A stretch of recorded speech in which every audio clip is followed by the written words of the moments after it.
Saudaraku, mari kita dengarkan firman Tuhan mengenai perkataan-perkataan iman yang menurunkan kuasa Tuhan. Sebab firman Tuhan berkata, tanpa iman mustahil.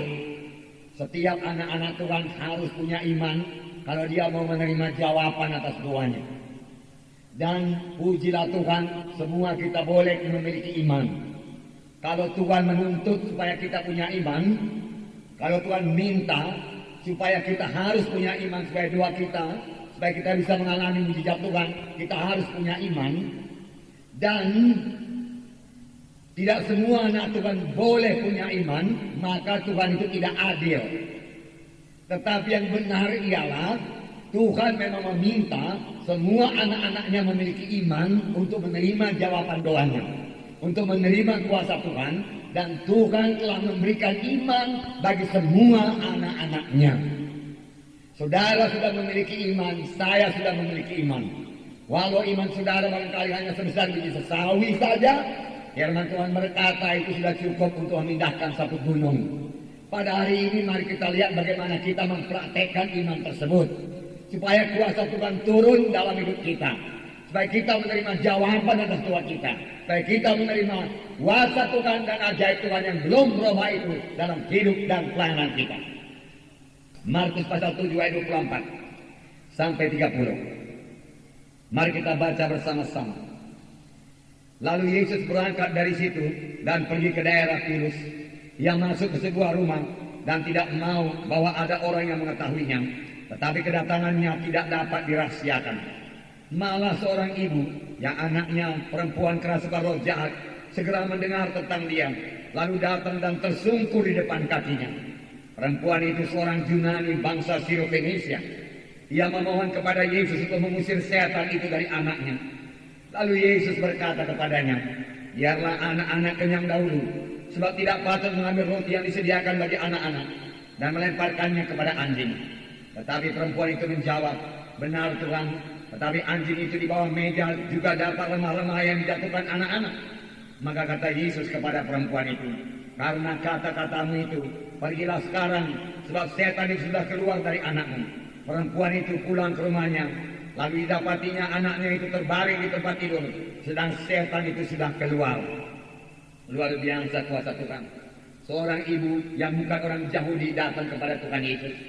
Dia seorang Sirofenisia, orang Kanani, orang Yunani dikatakan di sini. Saudara yang baru sedikit saja mendengar tentang Yesus, tidak sebanyak yang kita dengar sekarang ini. Dia belum punya Alkitab, saudaraku. Dia hanya mendengar dari mulut ke mulut bahwasanya Tuhan itu sanggup menyembuhkan penyakit, sanggup mengusir setan. Dan dia percaya. Dan dia datang kepada Tuhan Yesus. Tuhan Yesus sebenarnya mau istirahat. Sebab di sini dikatakan dia tidak mau kedatangannya diketahui oleh seorang jiwa pun. Tetapi tidak dapat dirahasiakan, perempuan itu datang kepadanya dan tersungkur di bawah kakinya dan berkata, sembuhkanlah anakku Tuhan. Tetapi Tuhan Yesus berkata, tidak patut diambil roti dari anak-anak lalu memberikannya kepada anjing. Bahkan Tuhan Yesus menyebut dia anjing. Tetapi ingat, Tuhan Yesus menyebut bahwasanya kesembuhan itu, kelepasan dari setan itu adalah roti untuk anak-anak. Roti untuk anak-anak adalah satu hal yang wajar saja. Tuhan suka memberikan roti kepada anak-anaknya. Berarti Tuhan suka menyembuhkan anak-anaknya dan melepaskannya daripada segala kuasa kegelapan.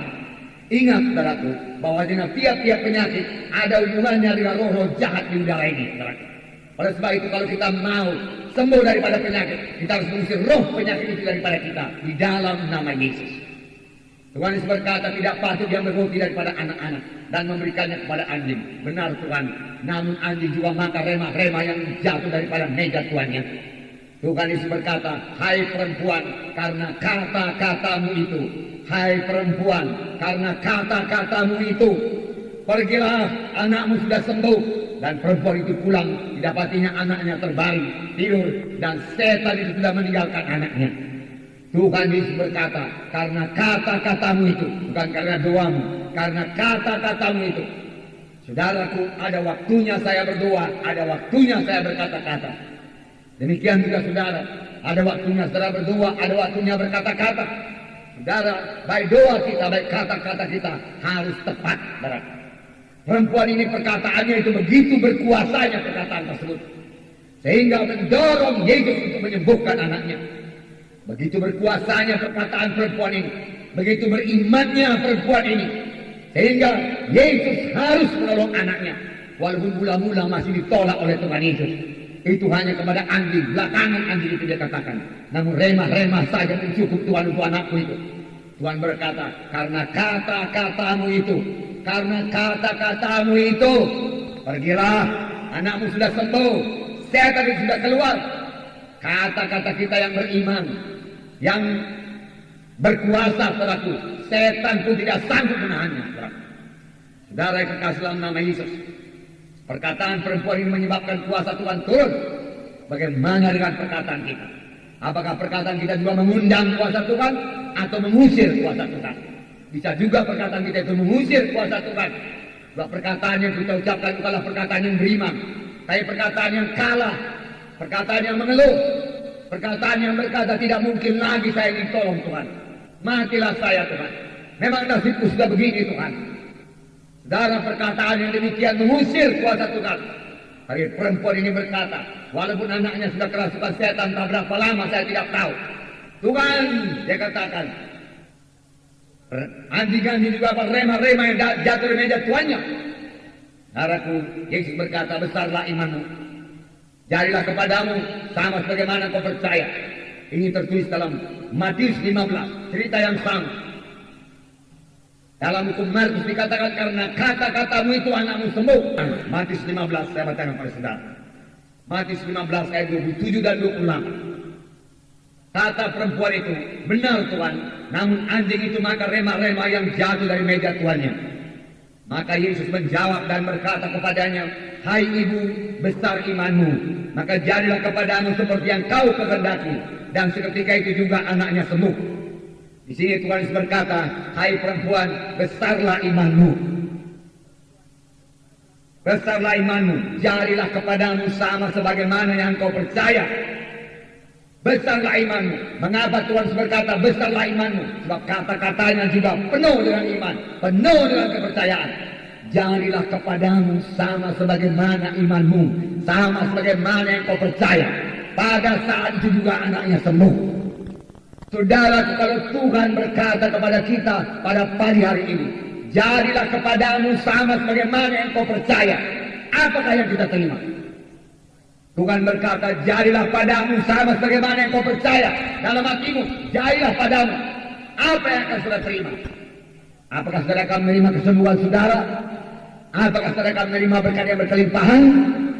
Apakah saudara akan menerima hidup yang berkemenangan? Karena iman saudara sudah berkemenangan, saudaraku. Apakah saudara akan menerima kuasa, urapan? Karena selama ini di dalam hati saudara, saya pasti diurapi Tuhan, saya pasti diberkati Tuhan. Apakah yang akan kita terima? Kalau Tuhan Yesus berkata pada saat ini, jadilah kepadamu sama sebagaimana yang kau percayai. Apa yang kita percaya sekarang dalam hati kita? Saudaraku, sahabat, sebagaimana imanmu jadi padamu, Tuhan berkata. Adakah kesembuhan? Adakah keberkatan? Kalau memang iman saudara sembuh, maka saudara sembuh sekarang, bahkan bukan nanti, saudaraku. Bukan pulang ke rumah, sekarang ini. Iman selalu sekarang, pertolongan Tuhan selalu sekarang. Bahkan firman Tuhan lebih lagi daripada sekarang. Sebelumnya pun sudah diberikan Tuhan. Karena firman Tuhan berkata, oleh bilur-bilur Yesus, kamu sudah sembuh. Sudah, Tuhan berkata, bukan nanti. Sudah, sekarang sudah sembuh. Panjang saudara memiliki iman, saudara. Apalagi saudara mengucapkannya, saudara.